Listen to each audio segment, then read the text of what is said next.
Welcome to Down the Dorsal, where we dissect various Marlins moments. Today we're going all the way back to the 1993 All-Star Game. The Marlins are a freshly created team, and while they're only 37-50 at the break, never been above 500 all season, they're hoping to prove their talent at this year's Midsummer Classic. You can see all the teal in the crowd, plenty of Marlin hopefuls in Baltimore. Relief pitcher Brian Harvey and third baseman Gary Sheffield represented the Fish. Gary would go on to be a pillar for the Marlins, leading them to a '97 World Series.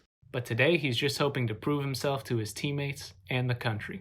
Geddy Lee and James Earl sang a little song, and then we go to the top of the first. As you can imagine, pitcher Mark Langston was pretty talented starting the All-Star Game. 2.82 ERA at this point, coming off his fourth complete game of the season. He gets Marquise Grissom to pop up, then Barry Bonds is only strong enough to double into the right field corner, which brings up our hero, Gary Sheffield. Weight of the franchise on his shoulders as the Fish come up for their first ever All-Star at-bat. Now, Gary was just traded from the Padres, only been on the team for 2 weeks, but he's playing great, batting about .298, incredible bat movement, like he's got bees in his gloves. They sneak the breaking ball in there for strike one. Then he fouls back the fastball. They go back to the breaking ball way outside, and they say, I guess we'll go back to the fastball. Boom!